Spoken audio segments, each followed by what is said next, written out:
See if that went different.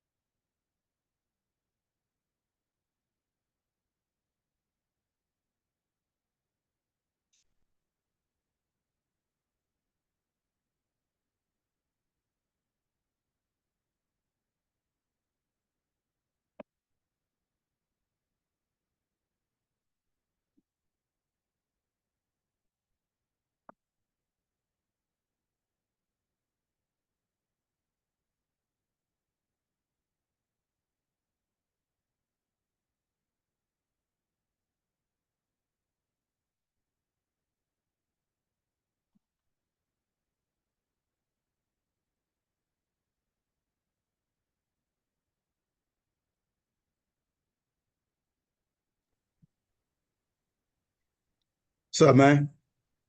Not much. How your day going? Man, I'm here. I'm here. I'm here. Good day. What about yours? Not bad. Decided to swing by the place, take a little bit of rest, and fell asleep. Did not plan on it. So Those things will happen. yeah, yeah, Those things. sometimes they're enjoyable, but until, when I wake up and like, oh, am I late? Am I late? Am I late? Trust me. I know about that 100%. There's some times where I feel like I'm gonna try to sneak me a quick one at the light, and I figure my alarm clock is gonna be the dude knocking on the window, letting me know that I just slept through a couple cycles. That's one of my big fears. Yeah.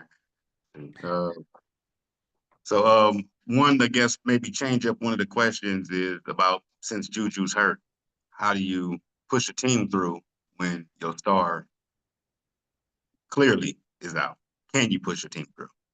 You know what? It's so tough because when you have some games to prep for that and prepare for that and kind of put some new things in place and for people to recalibrate, you can do that. I mean, clearly SC has some other very capable pieces. You don't put together a team like that off of one person. But when you're in this type of setting where it's now, it's not, we don't have a season to get ready for it. It's now. That's tough. And then the competition is only getting more and more steep.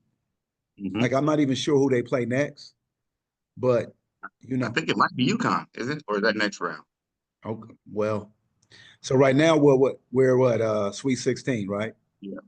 Yeah. So I think UConn might be on the menu for Elite Eight, Okay. but I mean they finished up the game well. The score was still a blowout. Um, but it's just going to take some monumental effort from some monumental pieces. And I just think you can't replace that playmaking. You can have a great system. You can take advantage of some weaknesses, but in terms of that one-on-one playmaking, Arafin, and she's going to have to be the one who's going to have to step up, and everybody else is going to have to kind of fill in. And I think that's tough, man. UConn is going to be a monster. And I got a girl; she plays at St. John's, and we were talking about what makes UConn so great. And what she shared was that UConn, in her opinion, is the most prepared team in the country. They're going to take away your first uh, two options. You're not going to be able to run what you want to run. You're not going to get freedom of movement. You're not going to be able to cut the way you want to cut. And she's saying that their preparation is second to none. And so you figure not having your best player, not having the one person that's a mismatch every single night, that's going to make it tough for SC. It's going to make it real tough. Question. So I know this is never something planned, but do you ever put your star on the second team and see how good the first team can do against I think in practice settings, you definitely try to mix it up, right? Because them? you understand that there's going to be times when that person has to rest and that person has to, you know, in the NBA, they call it load management. So you get a whole bunch of, you're going to get 15 games in a season where your superstar is going to be on the bench, clapping it up and watching. But in college, it's it's so hit and miss because the level of competition varies, right? You're playing at UCLA today, and then you're playing, I don't want to disrespect anybody else's program on the next night. So you really don't have a chance to kind of get that varied competition level where you can sit your star and still play against great competition. So it's tough. I know in practices you try to simulate it, um, but I don't know how much you get a chance to do that. I know for me, when we're practicing, um, definitely I try to mix it up, but that's because my competition level is so varied between my starting five and then whatever else I got coming off the bench that in order for it to be comparable, I got to mix it up. Mhm. I just don't know how much you get it at the college level. And I know SC hasn't played long stretches like a game with that mindset. And if you see a lot of time they get so stagnant trying to get the ball back to her, even when she's in sometimes. Like Yeah, like it's one of the things where saying even I don't know, a team like I don't want to say Dallas because they've had so many changes over a month. But when you go from, hey, you're the leader, now you're the leader, uh, now you're the leader, no, no, we just need bodies. Everybody come get in. I don't see how you can have any cohesiveness, or is it really the time when you go, look, are y'all here to play or what? Because this team, like you say, wasn't built off one person. So why are we going to put our heads down? Next right, man up, right, let's go. right.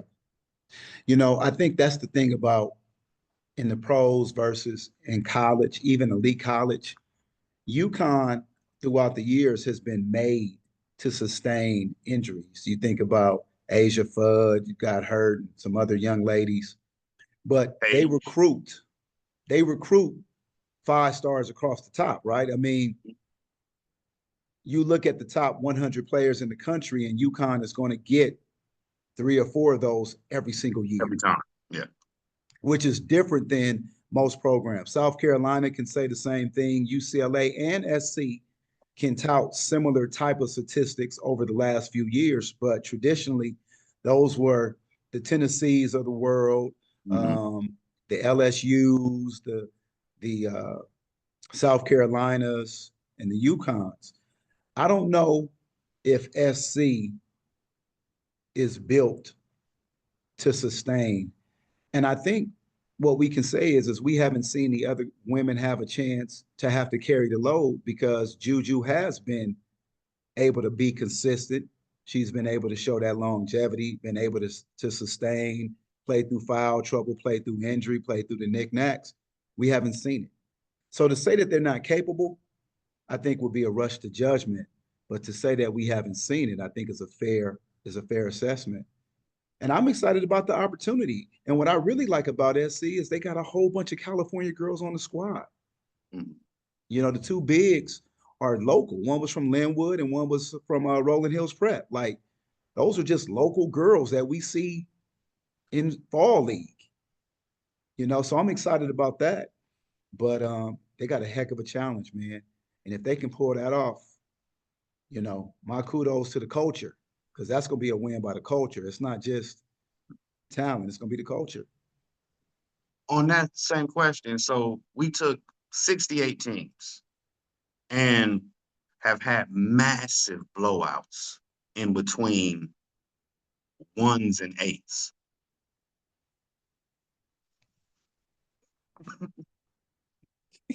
Has that really changed the game, though? We're talking about numbers that are astronomical now because they're out in public. But when I was going to school, about to graduate, Shaq and them had to wait till they graduated to make the movie Blue Chips. They couldn't do it while they were still part of NCAA. Not to say Shaq and Penny weren't living well in college. So, what is really changing the game? Is it the transfer portal, not having to sit out a year, or is it really I need to make all the money I can over the next 4 years? Well, I think we're living in a time where player empowerment is is rising, right? Even when you look at the impact of the women's soccer team um, back 8 years ago, saying, "Hey, we need equal money and we need equal facilities to the men," right? And then you look at how the WNBA has been able to hit um, a catastrophic rise in viewership based on the class that came in last year.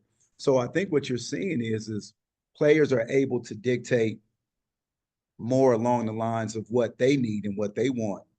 I've always been an advocate of saying that with a college athlete, you get education paid for, you get room and board, you get travel, you get a certain amount of clothing, but you get also coached at the highest level.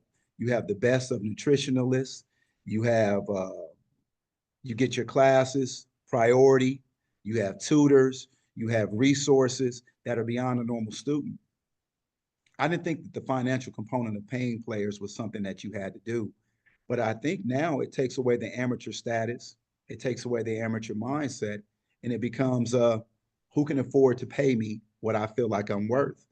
And um, when you give a kid, a young adult, too much too early, then sometimes they plateau, right?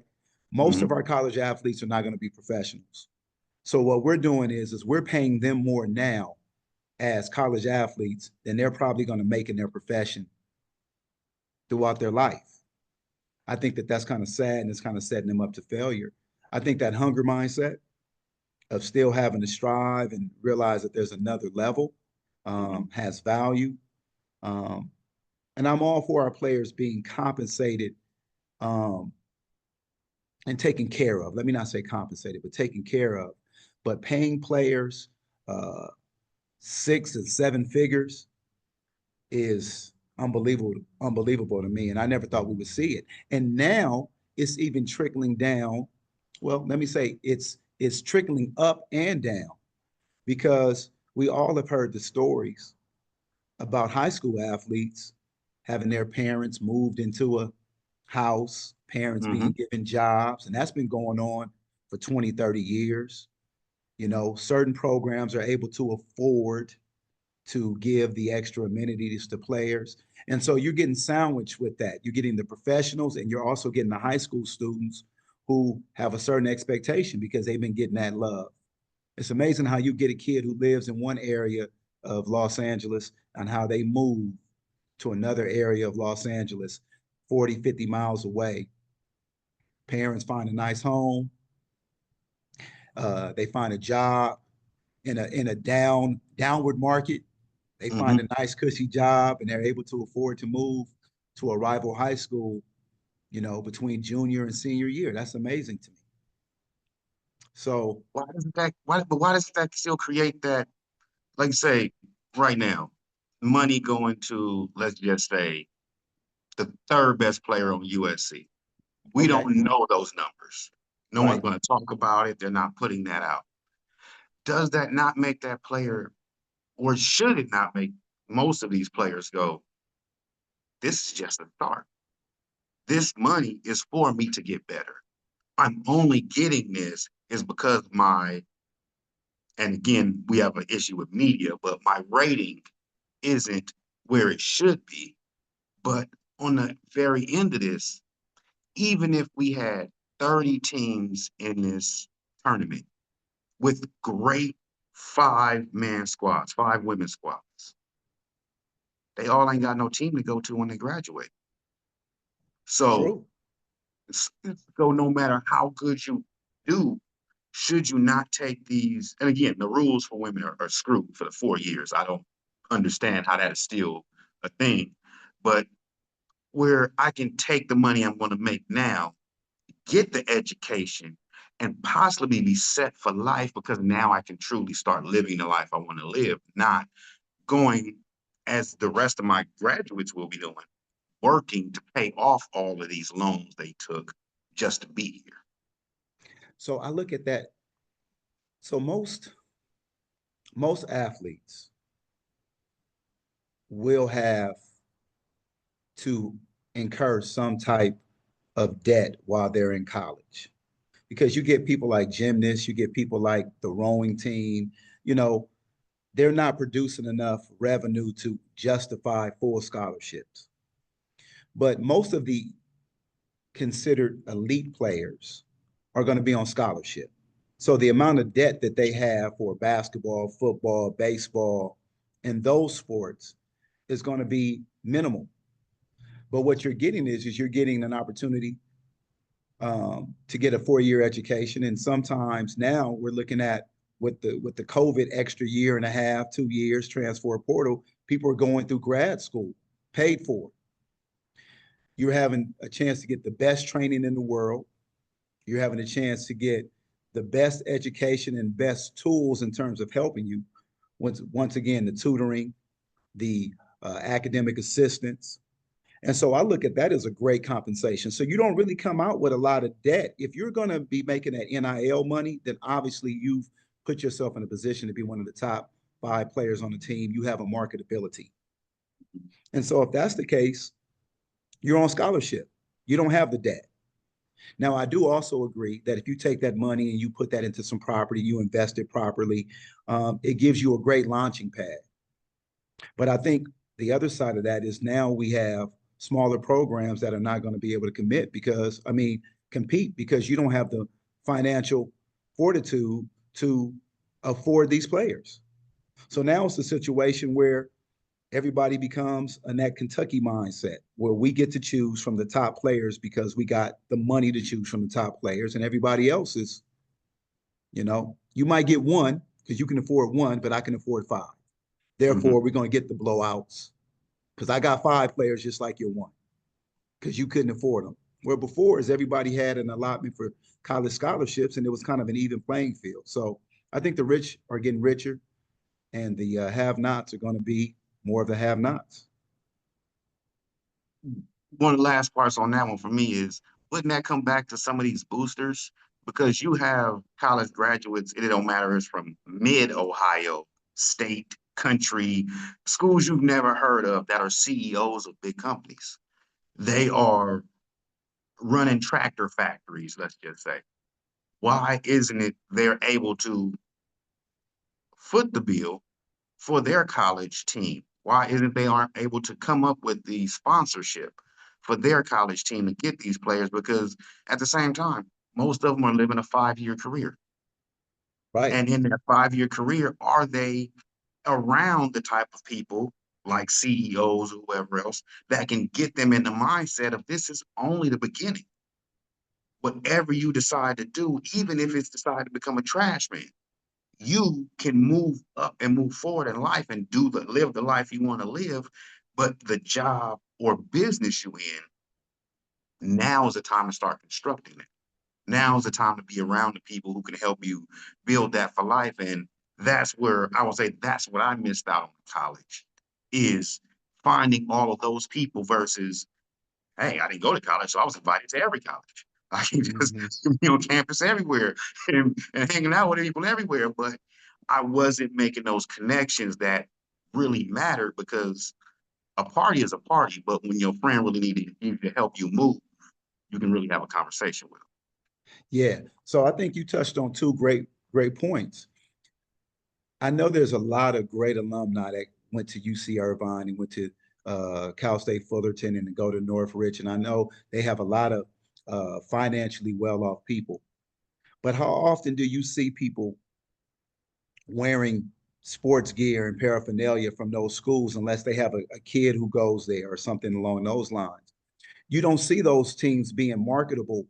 Whereas you will see a person who went to Wyoming State wearing a USC hat or wearing a Kentucky jacket or jersey.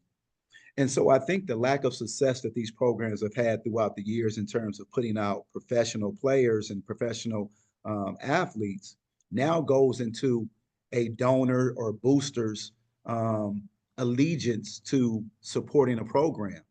If we've never had, and so now in order for me to find my sports fix, I got to root for a USC versus a Biola.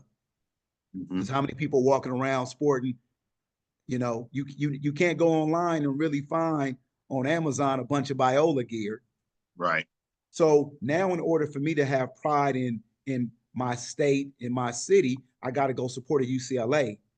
And so those people who have allegiances to those athletes at those primary schools who are going to be playing high level sports, who you found yourself having to, you know, support, those are the people who are going to get that consideration.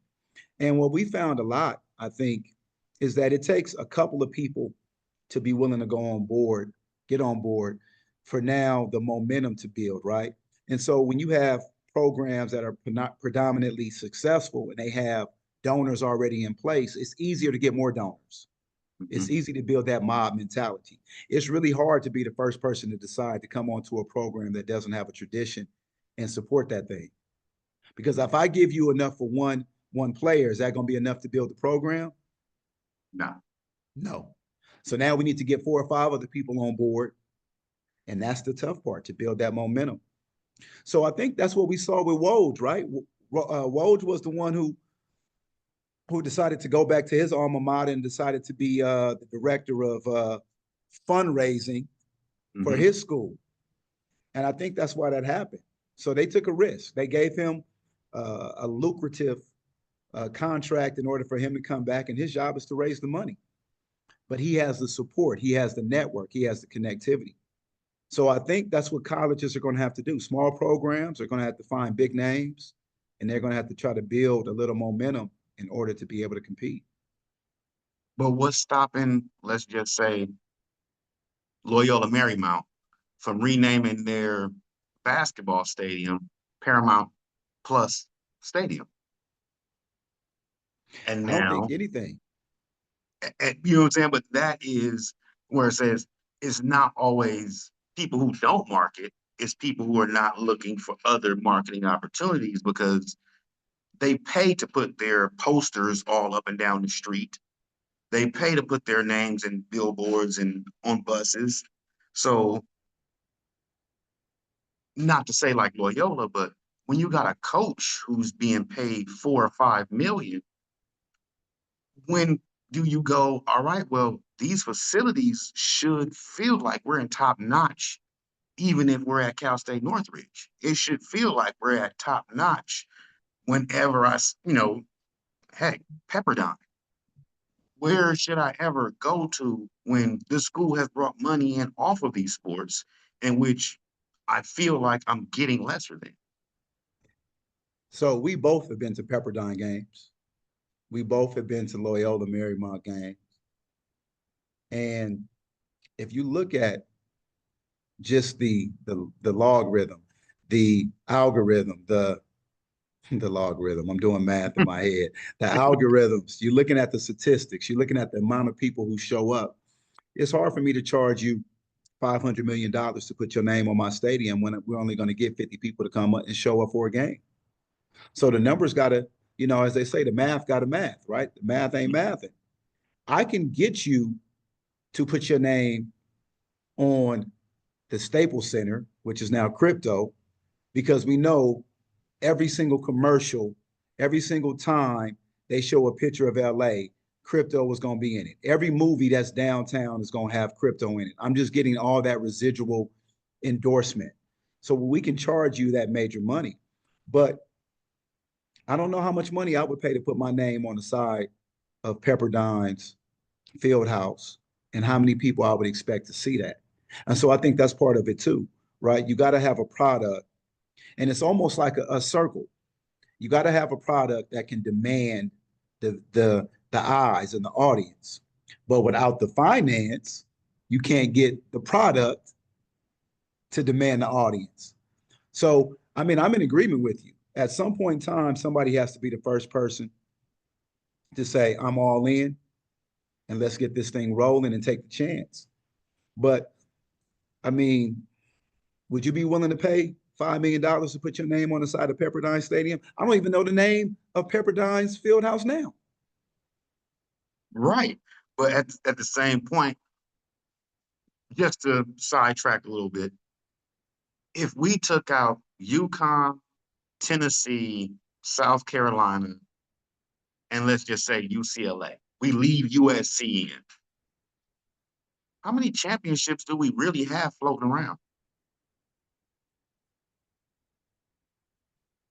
There's no, Loyola of Chicago coming through the women's tournament, and we're just like, oh my God, we didn't see that. We never expected that coming. But Dawn had to put in what, 6 years of work with already good recruits before South Carolina was looked at as it is.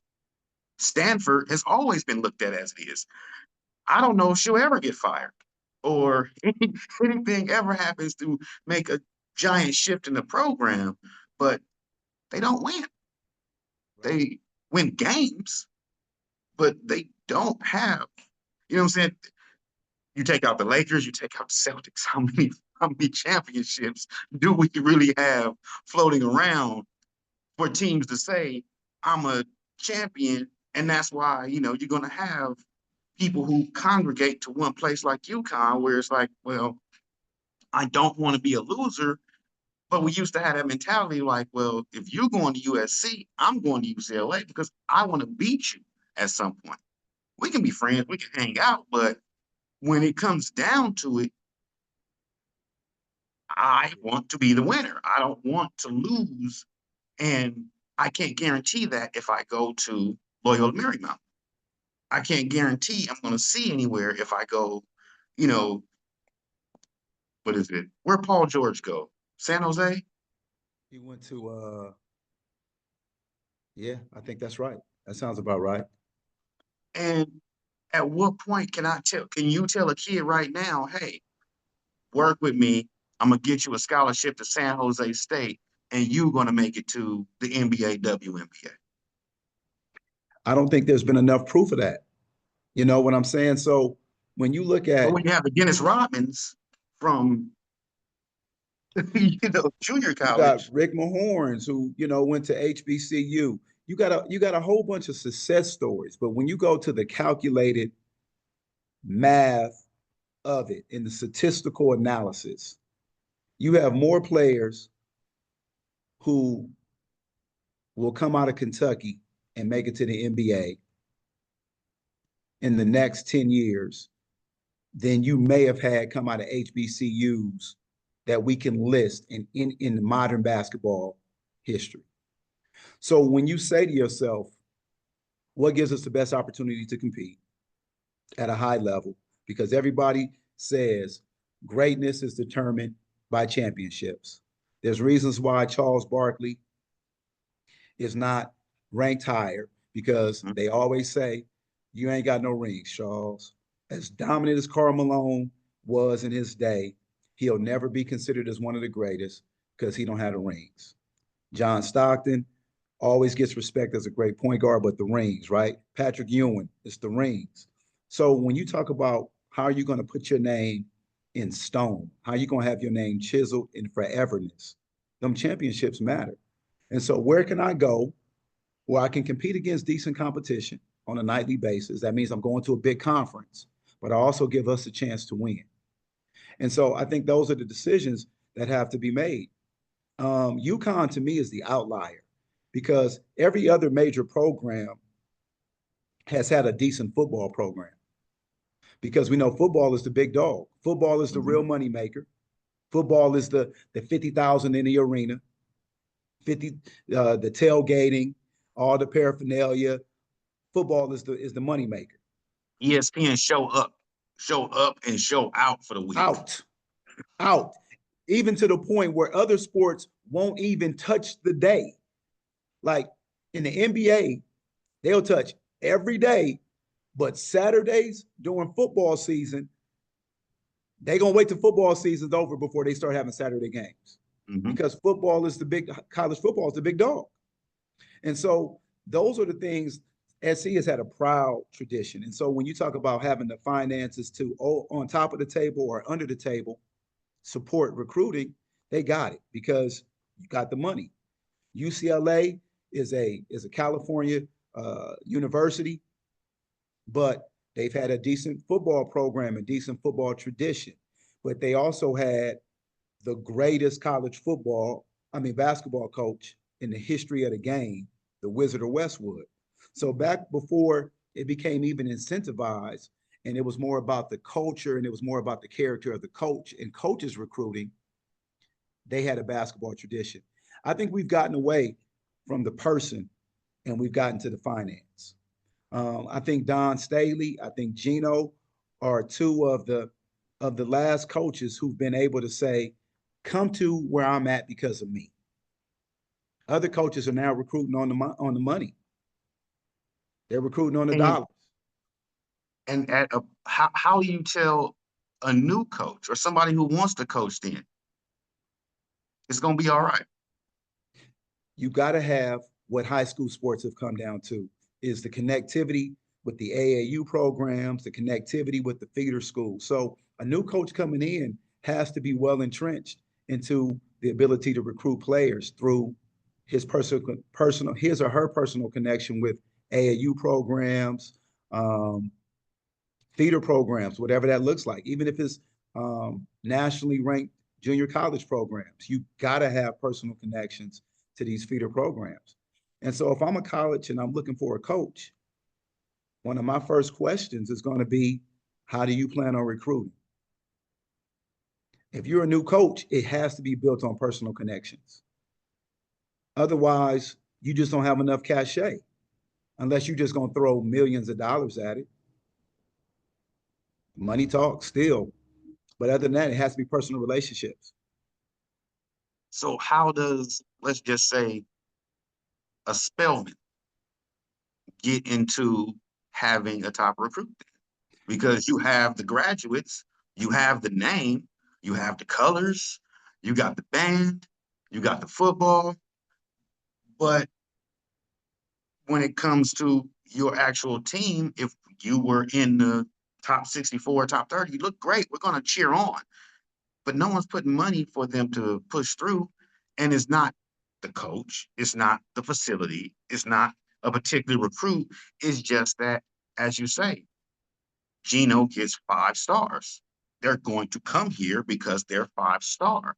Now, can I take somebody who is a no star and teach them to go, hey, that 5 star recruit over there, you can go take their scholarship. Show up to my team and we play them that one game a year where they expect us to get blown out and we can keep the game close. I can get you into better schools. So I think that's the thing. What we've come to understand is that predominantly lesser programs, and I say that to just mean less successful programs, are now telling their kids, I can get you to a bigger program. So we're not marketing our program as the end all be all. We're marketing our program as a stepping stone to get to the next level. And then on top of that, when you look at what Alcorn, I think Alcorn is where Eddie George is.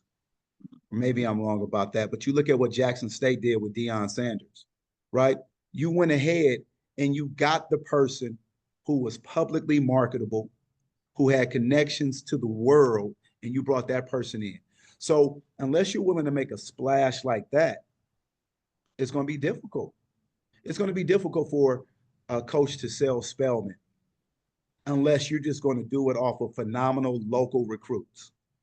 And if you get a special year where whatever the local feeder program is to Spellman is able to have a phenomenal team, somehow, some way they get a bunch of girls, you know, you can do it off of that, but that's going to take monumental luck, some prayers, some blessings, some extraneous circumstance. Other than that, you're not going to get 5 stars in Atlanta that's going to stay.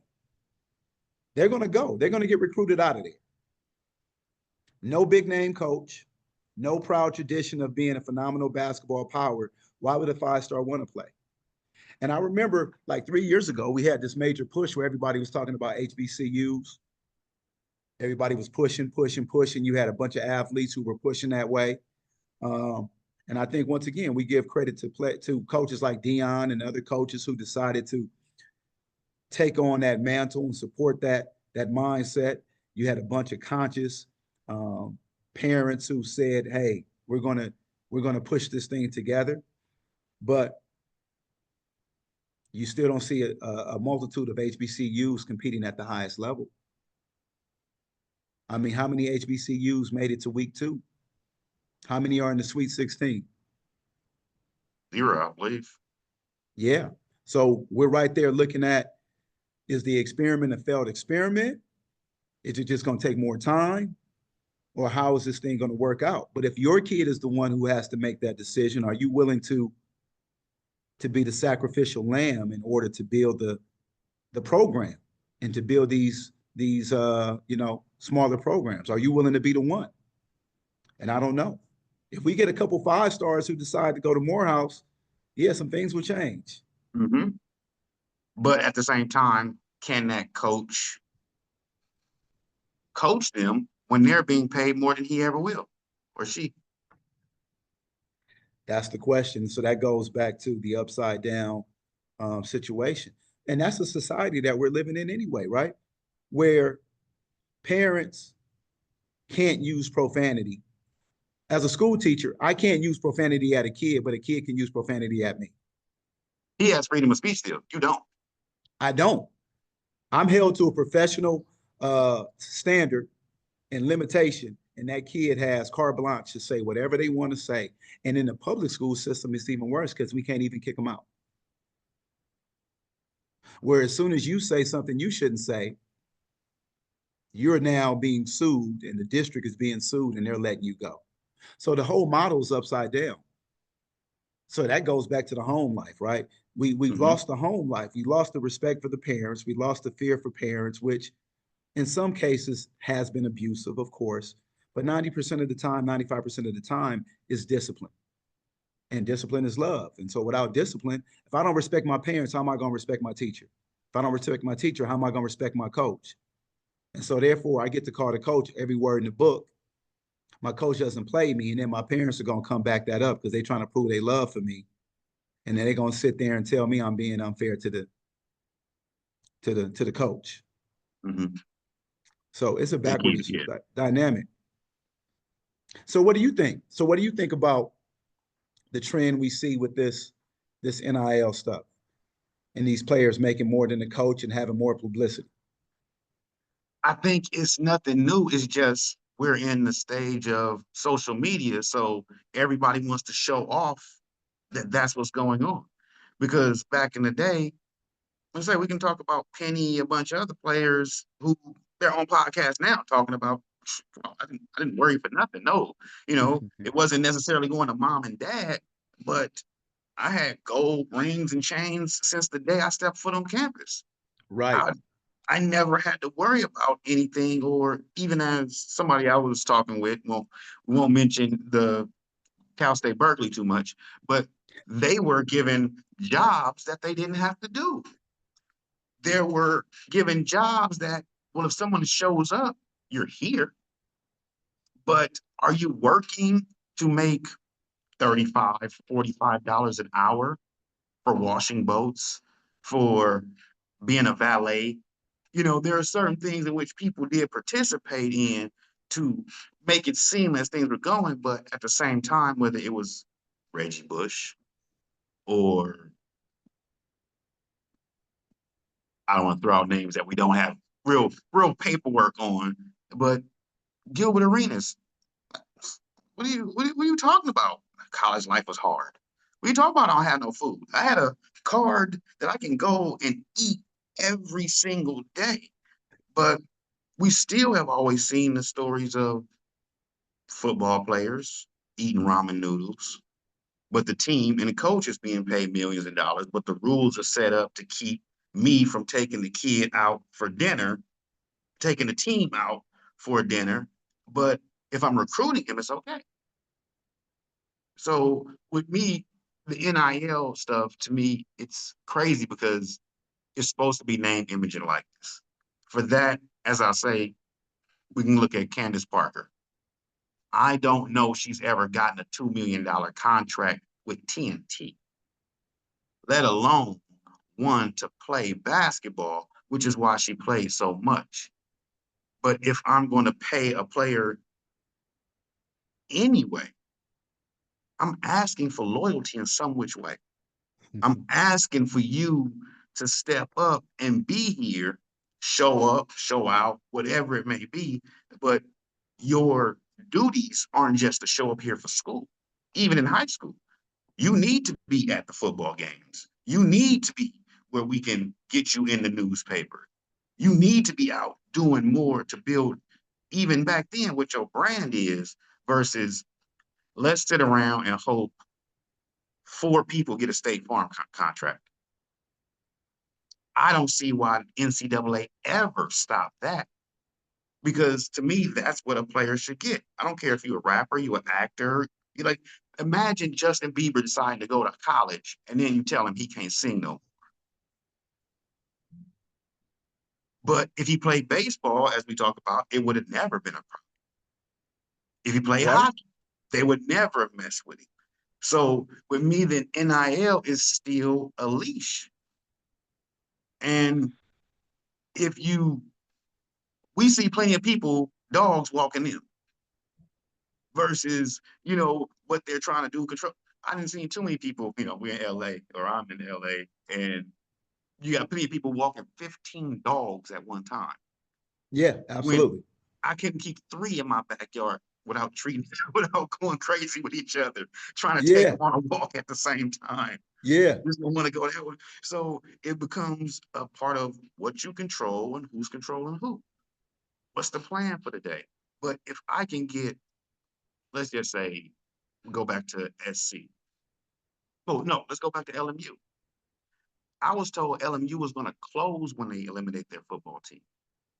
That the school wouldn't be able to afford to stay open in that neighborhood doing the things they do without a football team. And that hmm ended because somebody had a twisted idea about Title IX, from what I remember. So there was always money flowing. It was just in which way and how do we do it. So to me, let's say Spelman, the science department should be working on patents and whatever else that is offered to the team to actually grow and be part of it versus the science department waiting for how much money come back from the football team this year to say how their budget's going to be for next year. Everybody around has to step up versus saying we can depend on ESPN coming through to pay us a couple $100,000 for being on campus, but I'm gonna offer my head coach 6 million, but NBA head coaches are just now making 5. There is always going to be a give and go in between it, but to say that NIL is ruining basketball, that's the same thing as saying the 3 pointers ruining basketball. It's been around for a long time.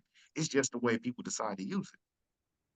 yeah. I think when loyalty is contingent upon a paycheck, it's going to be tough to get the loyalty, and it's not going to be authentic. It's kind of like we got soldiers in the military who are with us for national pride versus we have mercenaries who are with us for the paycheck.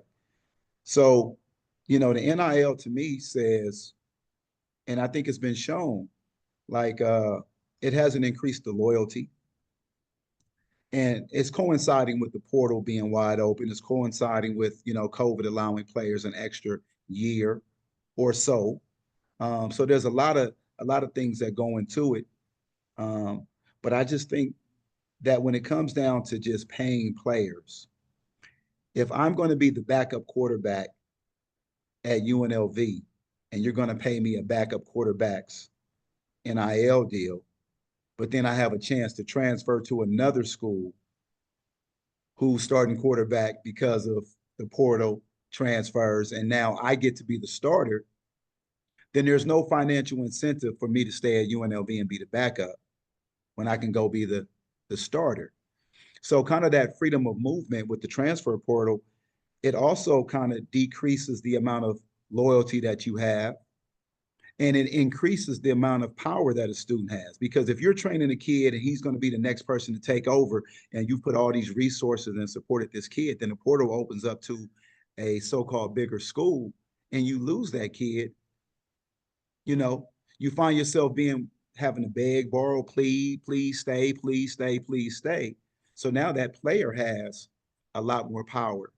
And I think that that's kind of a difficult circumstance because we know the AAU model that these AAU parents tend to have, which is we're going to the highest bidder, um, who's going to give us the most free stuff, who's going to take care of us, who's going to allow me to travel.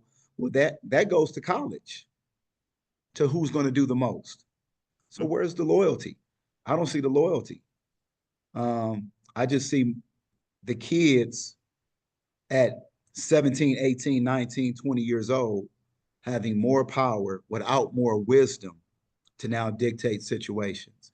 And so that's like, you know, giving your 14-year-old the keys to the car without having given them proper driver's lessons. You give them all this power, but you haven't trained them how to use it. And that's how I look at a 17-year-old kid who gets to go and walk into the coach's office and say, I'm a transfer if you don't give me more money. And like I said, that comes down to what you even talked about when you first came here from recruiting, some of it, because back then they say if it was under the table, I couldn't sit here and just go, hey, you ain't getting paid this month if you don't play. You know, you could get me fired or a bunch of other people fired through this just from one story. But we didn't live in a time in which a reporter was just hungry for that story. Somebody in the media was just going to do something to change the algorithm so that story blows up. So it didn't matter. I'm going to say it didn't matter, but from Magic Johnson, Michael Jordan, Hakeem Olajuwon, their extracurricular activities didn't make the stands. They Right. made the rounds. We heard about them. People talked about them. Hell, we seen them. But it wasn't something where somebody was like, I'm gonna blackmail you or I'm gonna use this against you. And nowadays it's like, well, kids are filming themselves robbing the liquor store. Right. What at what point was you ever thinking about what you were doing versus how popular can I get off of this next 5 to 10 minutes, not thinking about the next 5 to 10 years. Because we've monetized the next 5 and 10 minutes, right? All it takes is one viral YouTube clip for you to feel famous.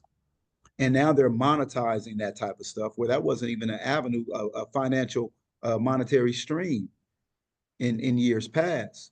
But now everybody's living for the one shot to do something. When you get Instagram people who now hit mainstream marketing, like a Jake Paul,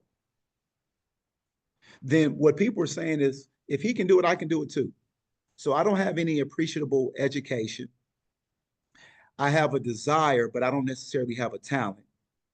But all I have to do is be sensational enough. Somebody will see it because I can send out my marketing tape, my demo tape to the whole world without any kind of mechanism in place to support it.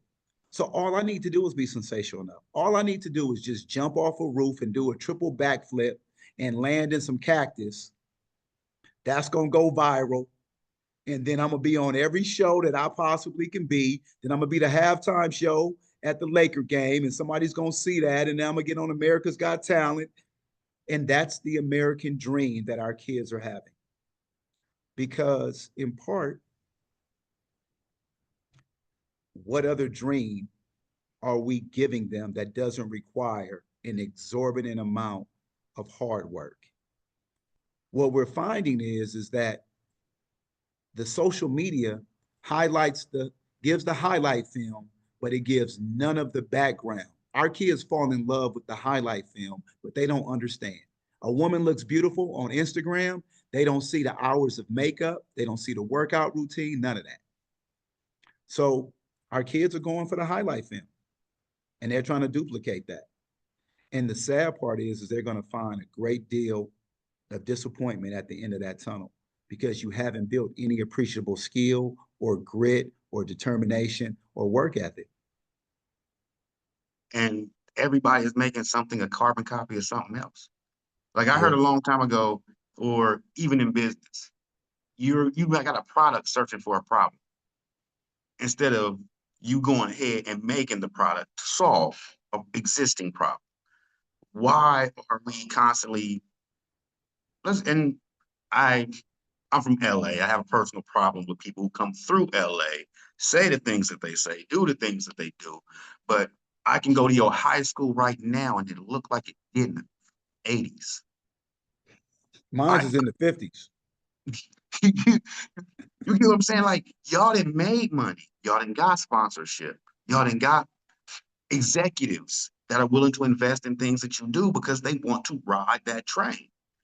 But yet you don't bring it back to the spots in which, like they was talking about with the HBCUs, in which what growth are we going to have from here? Or are we just trying to make money off of a nice picture standing next to you? Like the Yeah, basketball programs, AAU, whatever. Why should a parent have to worry about coming up with money to put them in a Paul Pierce basketball league when you're right, I only got to pay $20 to put them in Rogers Park without Paul Pierce's basketball league? And I feel they're going to get the same coaching. I get to go to work and earn some more money so they can afford to do a few more things. But at what point do I, working this hard, show them that this is what they want to do? yeah. I don't. It's a very difficult situation because the wheel is spinning at this point. And, so where did the wheel begin? Where does it end? How do you fix it? I have kids that I associate with on a daily basis, and they're determined to play AAU ball without the requisite skills to be able to accentuate, to show off, to get any kind of exposure. I mean, all they're going to do is get exposed, but because there's a name associated with the program, it's not good enough to go play at the park. It's not good enough to go work out on their own. They have to be associated with some type of program to be validated. And so that goes back to the mentality of kids who are willing to sit on the bench on varsity versus play on the JV.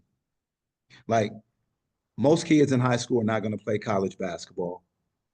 So what you would rather do is not actually play high school basketball, just to say you were on the team at your high school versus going to go play on the JV and actually play. So it's just a mentality we have where things have been sensationalized to the point where we can't even think straight.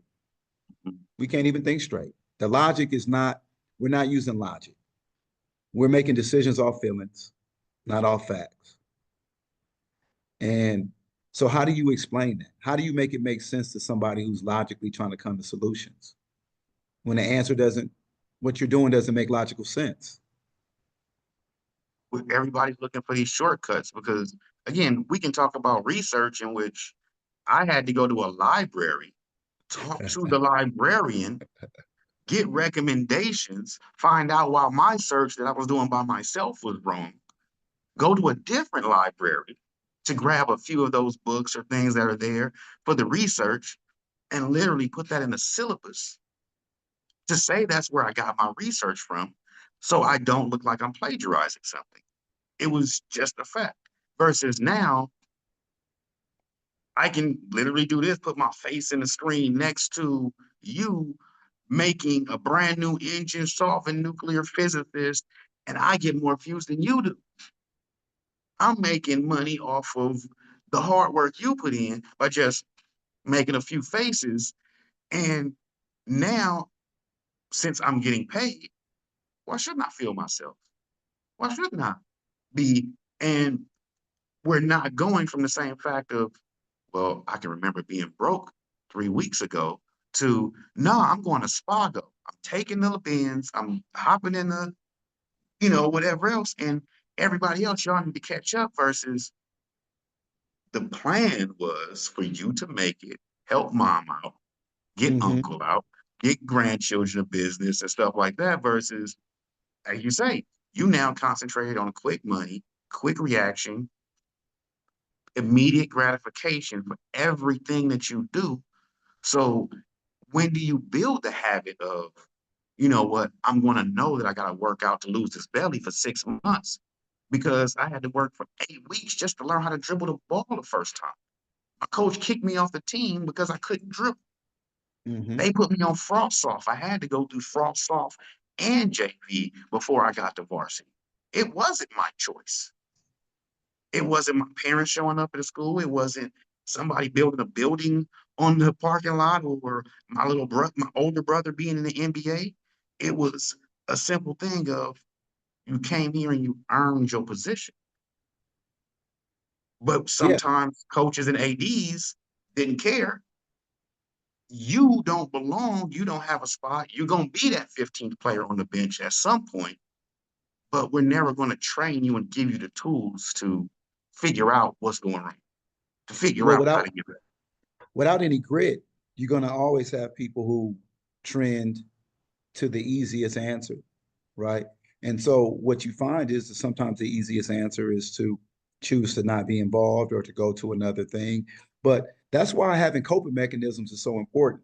Like being able to say, I'm not getting what I want, let me work harder, is not the default mechanism anymore. I'm not getting what I want. Why is the coach tripping? I'm not getting what I want. Why is the teacher tripping? If I continue to act up, then I'll get it. If I tell my mama, my daddy, they'll make sure I get it. And if that doesn't work, I'll just transfer until I find a place where my parents' influence can be enough or where they're not good enough to have anybody better than me. So instead of stepping up, what we've learned and taught our kids is to step down, to find the place where you can do the least amount of work and get the most amount of success, which we know that that doesn't really work in life. And if the culture turns that way, even if our society turns that way, and that's the way the culture turns, then of course we see the downfall of at least American culture. Mm-hmm. Because if that's what we're teaching our kids, it's the lowest common denominator. As long as you get a paycheck and that's the only value you get out of your life experience, we've missed the mark. The purpose of the tree is to produce fruit. The purpose of the fruit is to produce more seeds. The purpose of the seeds is to produce more trees. So the purpose of the initial seed is to produce a forest. We've gotten away from that. The purpose of me as a fruit now is to see what I can do for myself and forget the rest of anybody else. And if everybody's living individual, it's the reason why people can get their house broken into while the neighbor is sitting on the front porch and the neighbor ain't gonna say nothing until their Mm-hmm. house get broken into. So that's kind of where we're trending as a society is get mine at all costs and forget whatever lessons, whatever is happening to the society and whatever's best for us as a people. That's where we're trending. So that's why everybody's greedy. Everybody got their hand out. And that's why it's going to be hard for the small programs to ever make it. It's going to be hard. They just don't have the resources to fund it. And to go back to what you said about like Spelman, Morehouse. I actually went to Morehouse for a week, by the way. But um, to get back there, We'll like go over that yes, later. We'll have to go back to that later. yeah, we'll say that for the next episode. But it's so hard because when you say the science department coming up with innovations and things to patent, like yes, um, but our culture is in such a way where we've been trained to the easiest way to find success is to do something that somebody else has done. You got a bakery, they sell cakes. Let me figure out most of your ingredients, your methodology, change one thing, I'm going to bake cakes too, and hopefully I get the same success. So forget the innovation, it's the duplication. And smaller schools like that don't have the resources to duplicate anything that's being created at a high level already because these colleges are being privatized and being supported by private money, these major colleges. All of that innovation is going to these other companies, and the smaller schools don't have a chance. And that's going back to what we talked about before, the divide between the haves and the have-nots. In our country, we see that gap building, but you see it on every single level. The good player is going to be able to find the trainer who's willing to train them at a discounted price because they want their name associated with the good player. So they're getting the best training and they're already a better player. That gap is building. Mm-hmm. They're going to play for free. The weaker player is going to have to pay, which means they're not going to be able to play as much. The gap is building. Mm-hmm. But my AAU coach didn't charge us nothing but tournament fees.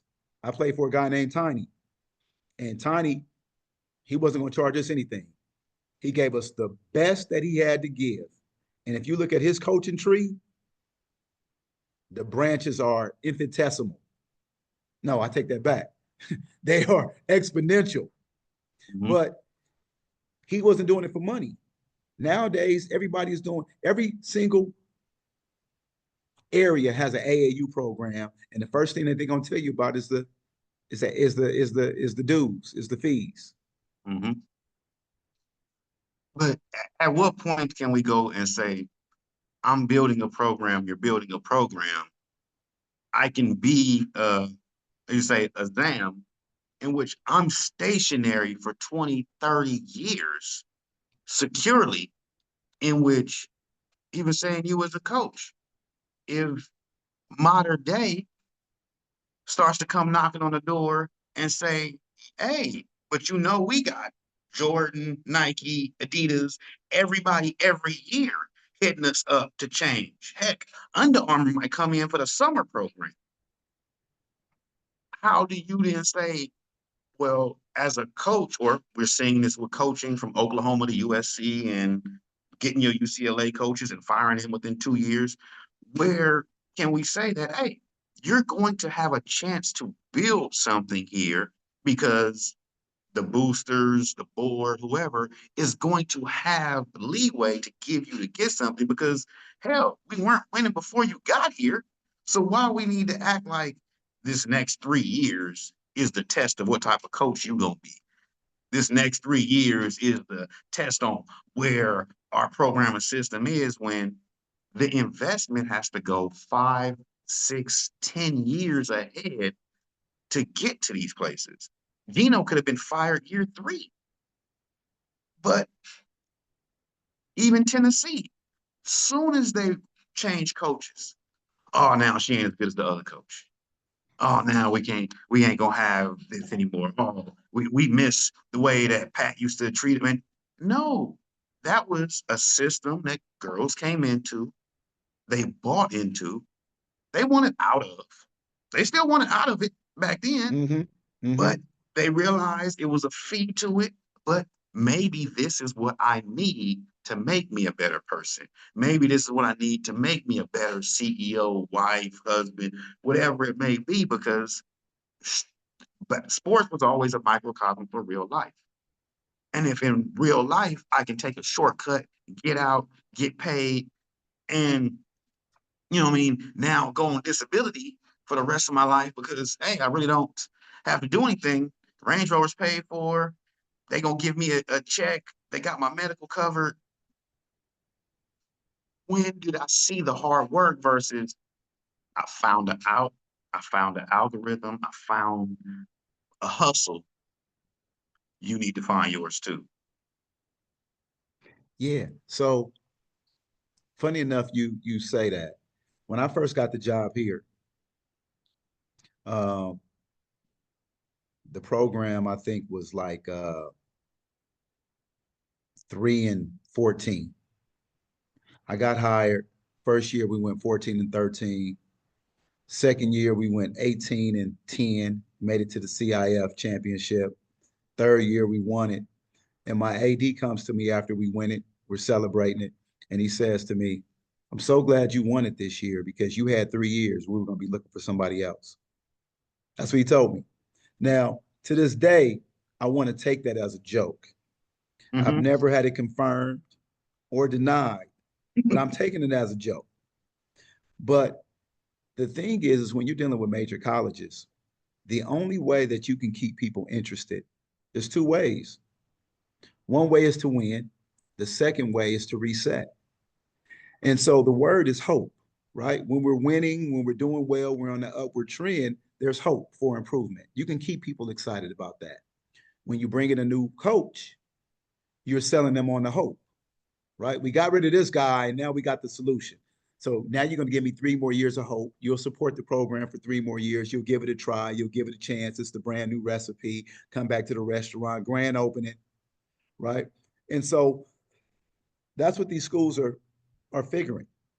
This coach has worn out his welcome, her welcome. They're no longer able to recruit at the same level. You're having players who are arguing, fussing, fighting. They're disgruntled and they're checking out. And so, how do we build back the excitement? And that's the new coach. So that's how that goes. And so, when you say how can we give a coach 7, 10 years, every coach who's been successful for a sustained period of time has gone through a growing process. Um, and that's just how that has to be. That's just how that has to be. Um, you find some outliers like what's going on at SC right now. You know, she hit lightning in a bottle by getting the number one player in the nation at the time, keeping her home. We know NIL had a lot to do with that. Mm-hmm. So her job is pretty solid for a while, as long as she can recruit players. But if you're But not isn't she the winning, third coach in 5 years? say that again. Wasn't she the third coach in 5 years? Yeah, yeah, yeah, exactly. But now that they're winning, you can sell people on the hope of that, right? And it is so sad what happened to Juju, but she now gets a restart on that. So no matter what happens this year, um, the best player, arguably in the nation, is hurt. The expectations for SC are what right now? If they lose in the next round, nobody has anything to say. They made it to an Elite 16. They lost. Best player was down. We're going to let you reset. Next year, hopefully she comes back fully healthy, ready to go, ready to be the best player in the nation. But if not, then we're going to realize that, of course, coming off that type of injury, it takes a while to get back to 100%. So that's going to be another year that we're going to give. And then so she'll be judged off of, Juju's senior year. And then what that next recruiting group and recruiting class looks like. So she's So going to have is an it extension. right? But is it now assistant coaches, ADs, outside trainers that go, now here's your chance, girl. You got 6, 8 months to become the point guard, to become the one who wants to be there versus somebody in Miami gave her a call and she's going to be in the transfer portal tomorrow night because there's only so much time to go. And how can you, as a coach, like I say, put a game plan, run some stuff when you know they might not say it to you, but you already know, as the University of Miami coach said, we're in the playoffs, we're in the tournament, and they're coming to me to let me know they're about to put their name in the transfer portal tomorrow. We have a Well, game still. yeah, I think the difference is in what UCLA and SC schools like that have that most programs don't have is that the NIL is going to help keep people here because there's no bigger marketable or marketability than what California can offer in LA specifically. So when you talk about the ability to make commercials and make movies, when you talk about the ability to rub elbows and smooge and hosh bosh with celebrities on a nightly basis, that's something that New York and LA gives you that no other place in the country can give you. And so if you can get a high level of competitive athleticism mixed with that opportunity for your off court or off field persona to grow, and connectivity to grow, it's very hard to see kids who are gonna top-notch players, the number ones and number twos on the team. It's very hard to see those players leave it because the opportunity anywhere else is not going to be the same. It's going to take something like a personal connectivity or an exorbitant amount of money to get a player like that to leave. Because I'm doing State Farm commercials. I'm sitting there next to Jaden Daniels at the game. Uh, I got Denzel coming to watch me play. I got every rapper flying into town to see me play, and I'm getting the NIL money. What? And at one point, we were the number one or number two in the nation. Why would I leave? What's the carrot? What can you offer me that I don't already have? And I'm close to home. My parents live here.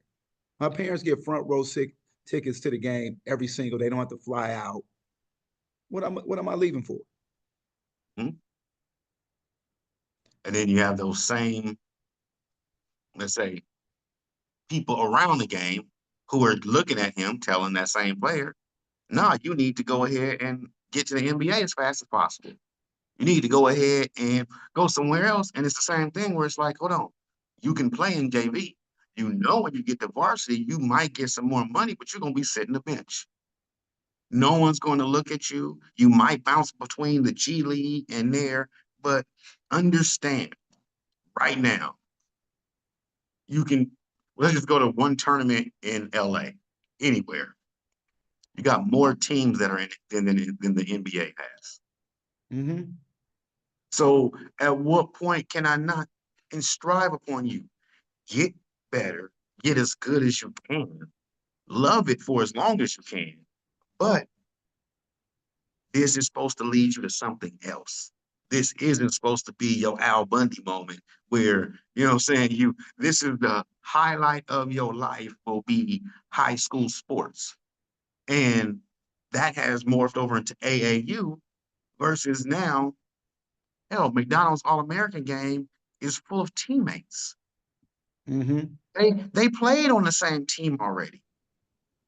Like that's why I really respect what Gilbert Arenas was saying. Like, no, if my son gonna be a star, he got to learn to be a star because there's too many stars that get to the NBA and they're nothing anymore.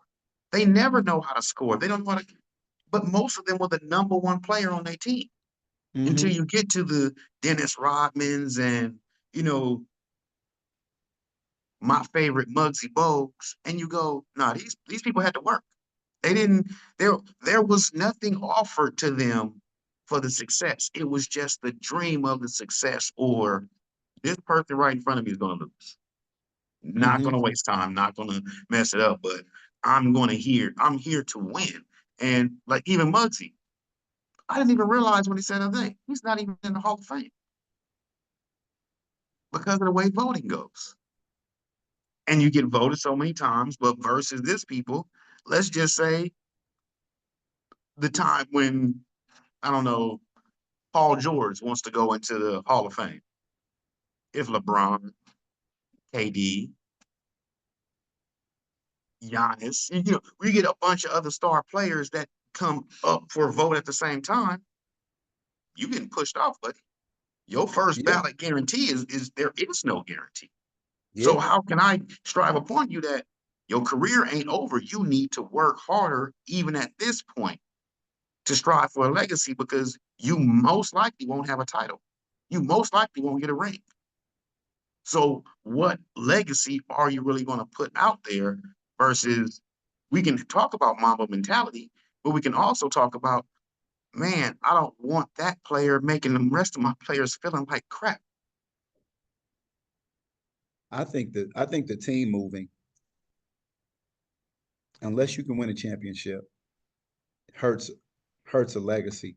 Because when you look at you was talking about going to the hall, I think there's something to be said for when they say this player played for the same team for 17 years, right? Now, Mhm. of course, the championship kind of trumps that argument if you can go somewhere and move to get a championship. But Paul George moving from team to team to team to team to team, to me, it's like missing your first dunk in the dunk contest. You might make the second one, it might be spectacular, but it's never going to be quite as good as if you had, on the first try. Um, but I think all these people are chasing some dynamic. And the NBA has done a great job of kind of keeping quiet that whatever that is that causes people to leave. Um, I know Golden State having to trade Clay or not bring Clay back. I know that was a monetary thing, right? But I miss the days where you could literally put a team together, watch it build, and trust that team was going to be together, and you knew who to like and knew who to hate, right? If I was a Mhm. Dallas Maverick fan, I'm going to hate Golden State. I'm going to hate Clay. But now you got Clay. When the team fight jump off, Clay gonna have to jump on the Dallas side and punch Steph in the back of the head just because you know what I'm saying. It's like there is who there's no allegiance. You know, Isaiah Stewart wanted to kill LeBron James when he elbowed him in the face. He get traded to the Lakers. He's gonna be his best friend. Yeah, So I kind of miss the days where you were able to have some allegiances and you were able to have, and I think that affects um, kind of people's feeling about you. You know who to hate, you know who to like. Now you're a bit confused on who's what. Um, but I think the stat chase, not the stat chasing, but the ring chasing and the hopping from here to here, I think that's just indicative of the times. I mean, we got the portal in college. We got people jumping from team to team in the pros, and in high school, we know we have kids who've jumped to multiple schools. Um, I think I know a kid who's a junior, will be a junior, and he's been at four high schools already. Four high schools. Four high schools. that's like a that's like a player that's going through the portal, the 3 to 4 colleges. What team is really going to draft them? I mean, unless they are LaMelo, at what point do you go, I'm willing to risk it on this player because they've shown me no loyalty. They've shown me no stick through itiveness because whether I think those coaches were asses or they just didn't have facilities or, somebody called her a name one day, what really is going to make you stick with maybe this would be a good way to actually finish this one off. What makes you really stick with a team when you don't have a rival? Like when a coach at Michigan keeps his job, it's because he beat Ohio State. It's Right, not because he had the best recruits. It's not because we expected them to win the national title. It was, you bet not let USC walk onto this field and kick our ass. right, They might have Reggie Bush. They might have, what was it? Damn, they didn't have so many quarterbacks at that school. But, but we are here to beat them. There is no discussion of this. And as a coach, can you make a rivalry? So as a coach, you can, especially if you decide to be somewhere for a while. Um, but it's hard to have rivals when you're jumping from place to place, which is the same thing as for the players. But yeah, I think you get rivalries that are built upon having kids that come from the same area. You get rivalries that are built on playing in the same league. You get rivalries that are built from the team fights. But those things, will quickly fade if you don't have some connectivity. At my school, I remember there were certain schools that if you mention a name, you might have a fight. That you could substitute in the name of a rival high school for a bad word, and people would understand exactly what you're trying to say. Um, but those rivalries have faded, and so then you seek to build new ones based on those things that were just mentioned. Playing each other multiple times, tough competition, kids coming from the same area that decided to go to one school or the next, some type of tenuous emotional situation that causes the emotions to get connected. Um, but with that being said, that gets diminished when you have all of that movement. You can't even inbred it. You can't even inculcate it. You can't even saturate a kid with that when they're with you for 1 year because they've been to 3 other high schools. You can't even you can't even do that. So it's tough. It's really tough. And just to kind of touch on that from another angle, as a coach, when you know that your player, once they get good enough and you put in the work to build that player up, is going to get poached by another school, what does that psychologically and subconsciously do to you as a coach? You want to keep that kid in that middle area where they're not good enough to get grabbed, but they're good enough to potentially give yourself a chance to win. You don't even put 100% in. And that's just the psychology of it.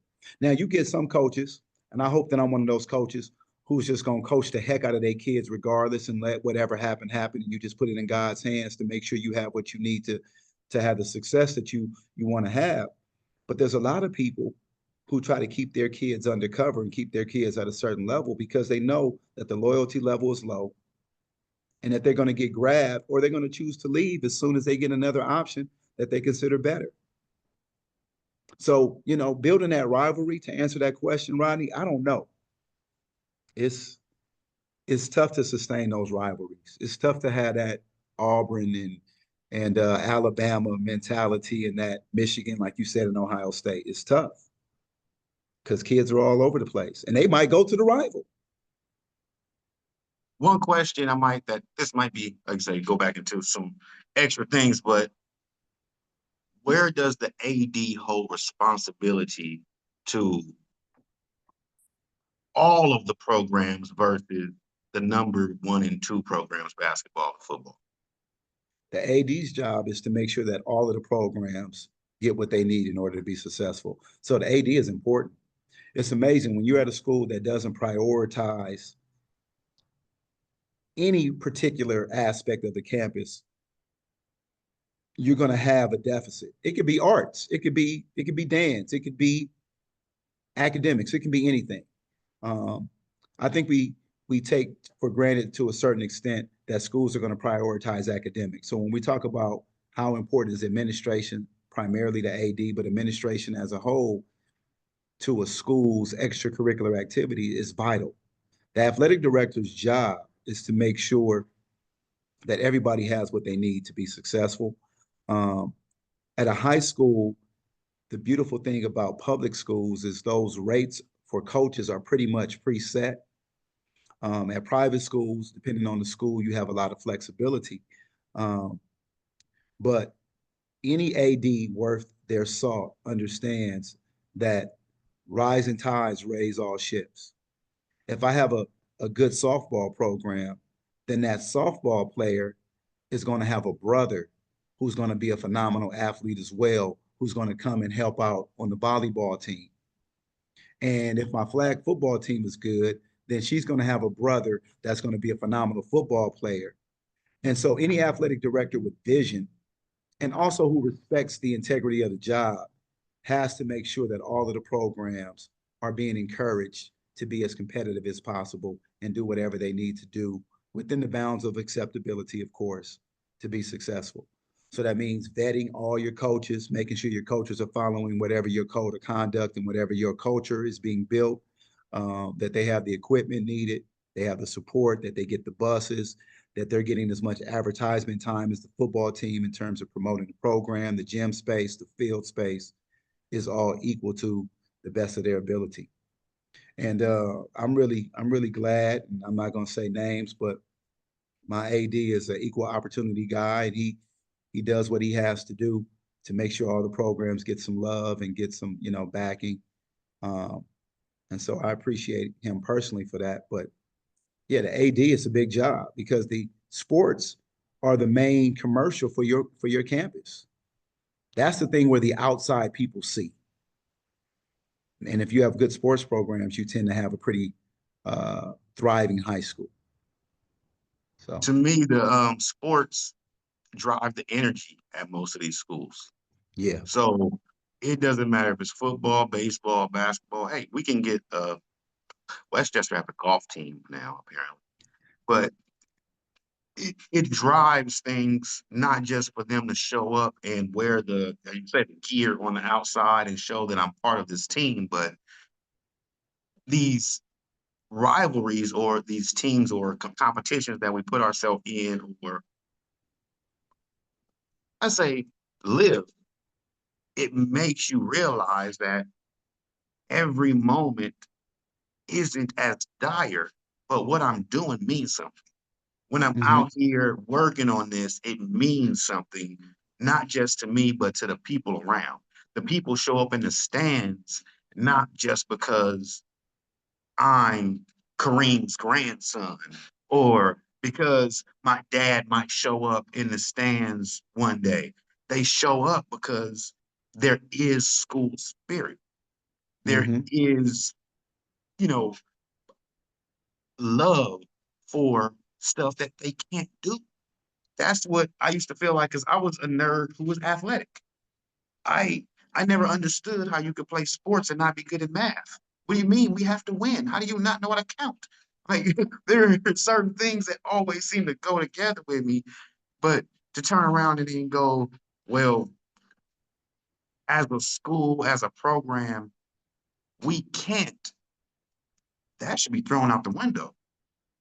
We shouldn't should be a conversation.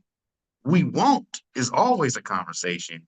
But to say, well, we can't get this type of recruit, well, how about you go to the local park and start building those players again? Start Hmm. making it where, as you do, have tournaments where they have some place to come to. They might play each other once a season, but they can come here and play somebody they would never play. They Yeah. can come here and get competition against somebody who, yeah, we the best, whoever. Yeah, but you know they got a 6'7" player on a seventh grade team. Well, go, keep doing the exact same nonsense you've been doing all last week against them and see how it works. Yeah. Versus there's not enough park games or practice for park leagues for you to actually say, I'm going to get this player better. We're going to win versus even in those leagues. Not everybody on the team showed up to tryouts. Not everybody we got to pick from was seen by everyone. But great talking to you. Not Absolutely. sure if you got a pick for. I'm not sure if we'll be able to get together again before the Final Four. But what is the difference going to be in the winner versus just making the Final Four? For me, I think injuries are the unpredictable aspect of anything. So health, they say availability is the best ability. Health is going to be big. Um, I think coaching experience, and then I think it's mismatches, right? If I think most basketball contests come down to guard play. Any team that's going to be successful, and even when you look at what players get accentuated, for the most part, is guards. Guard play is what you can't do without. And so I think it's going to come down to guard play. I think that's what hits SC the hardest is that your primary playmaker, your mismatch, your guard who could handle anything that's thrown is now not part of. So I think that's where they're going to suffer. But I think guard play is going to be the key. Um, and then I think coaching experience and health. And I know that's kind of like an oversimplification, and that's like a duh. But the team that has the most experience, whose guards can dominate the tempo and control the tempo, not turn the ball over, get quality shots every play, is going to be the team that wins it. And I'm not sure exactly who that's going to be. Um, but I know you have some elite guards that are left. Um, and so I'm excited to see what we get for the rest of the tournaments.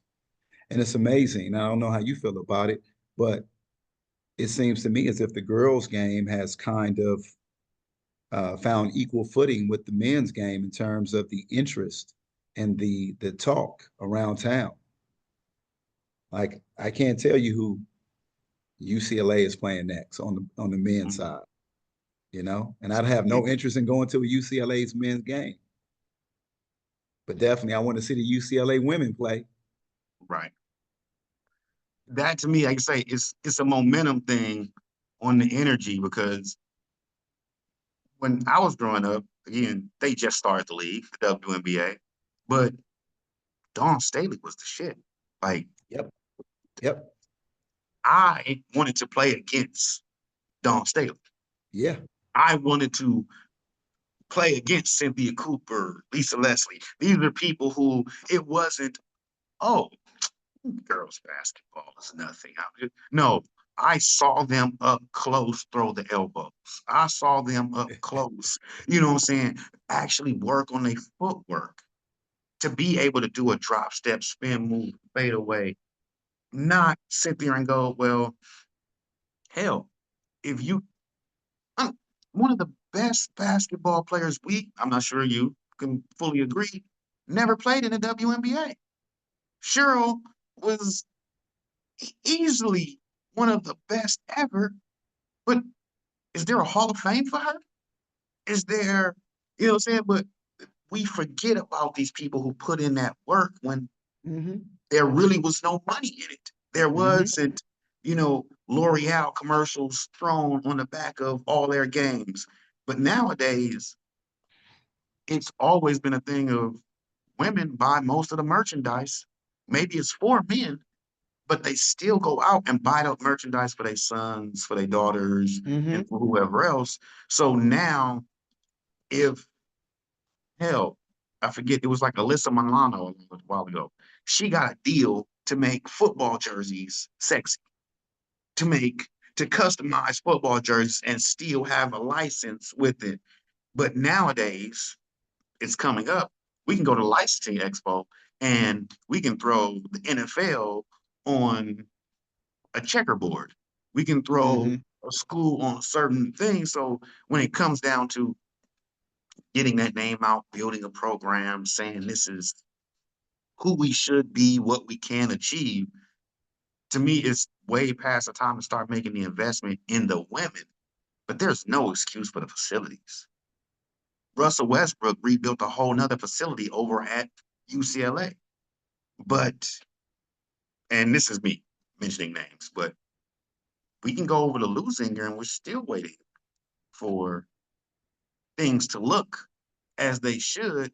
They got a newer gym, they got newer buildings, they getting a new football field. But go to a classroom. Mm. You know what I'm saying? Mm. Go into the places where most of the kids have to interact and remember and going to be these places. And why aren't there scholarships for these kids to do this? Why aren't there programs for them to go to UCLA and listen on what the science program is doing, what the engineering program is doing? All of these schools should be a feeder for something. They're not going Mm-hmm. to the NBA. They're not going to the NFL, but they should know that they can get to a college program or get next to a good coach, a good teacher that puts and sets stuff in them to achieve, not to just be another part of the crowd. I agree. I agree. Before I let you go, I got to give a shout to Noel Quinn. I remember coaching boys JV at Sarah High School, and I can't tell you what year that was. We get to the game against Bishop Montgomery, and the girls basketball team is finishing our practice, and Noel Quinn goes and grabs a volleyball and takes off and dunks the basketball and dunks the volleyball. I was just beyond belief. And that was the first time that I had seen in person the shift. Mhm. And this was 20 plus years ago. Not to, talk about how old she may be at this point in time, but man, I remember that. And it was just, I said, oh, it's coming. And then here we are today where we got high school girls throwing the ball down in games, and we had Candace win a dunk contest in the McDonald's All-American game, you Mhm. know. So it's just amazing where the game is, how it's grown and where it's going, the skill level, the athleticism. And I think one thing that the women's game has always had, which was one of the great detriments, but now it's one of the great attributes, is that women tend to play with more passion, with more emotion. Mhm. And so you talk about building rivalries, you're talking about having those moments where you're building something where the energy is high. The emotionality of the women's game, just by hormonal nature, is something that's going to appeal to a lot of people, especially in this pacified men's era where they've taken away a lot of the physicality. So, Definitely. And since it's always been below the rim, skills, ball handling, footwork has never gone out the window. Like right. Caitlin Clark, just the one. She can shoot from half court all she wants. I don't care. Why? Because that's not going to win the game. She ain't going to shoot 25, 30 shots from there, and she dang sure ain't going to knock down 15 of them a game. So, Mhm. at what point don't we still got to work on rebounding, defense, and hustle? Because I want the kid that sees Caitlin Clark and goes, damn, I want to beat her. I don't want to be on her team. Yes, I want to learn from her. But if you had told Jordan, hey, look, I got a deal in which we can get Magic Johnson and Larry Bird over here on the Bulls, he'll look at you and say, what the kind of crack you Yeah, smoke?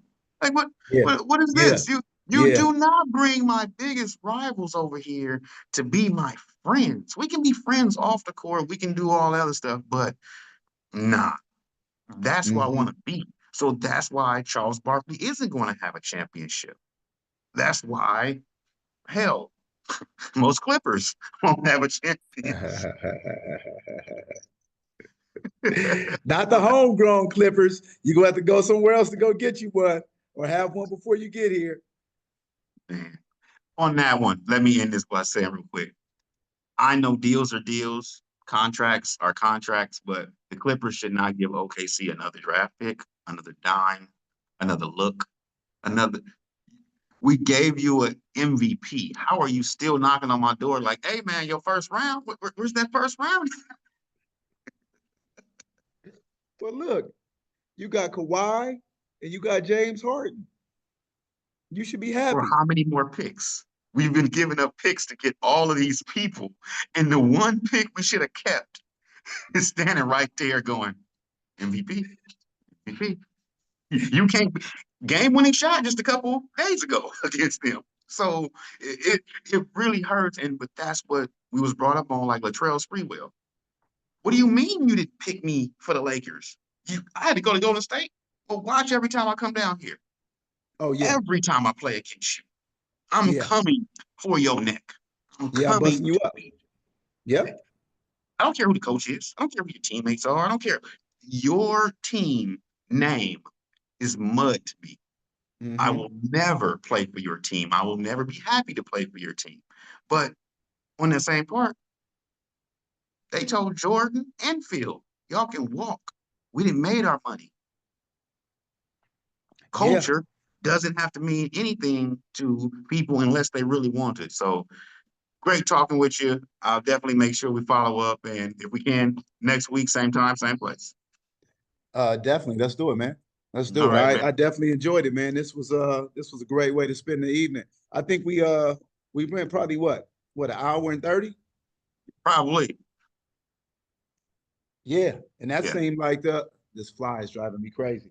I'm gonna have better lighting next time Me too. we I'm sitting in front of a whiteboard. You got yours at a much better angle, but since I got nothing on it, it just looks like a halo behind my head. yeah, yeah. And I got I don't know, a robot and some, I don't know, I gotta clean up my background, but yeah, I'll be ready for next week. No problem, man. Great talking to you, and have a great week, Coach. You too, brother. Thanks.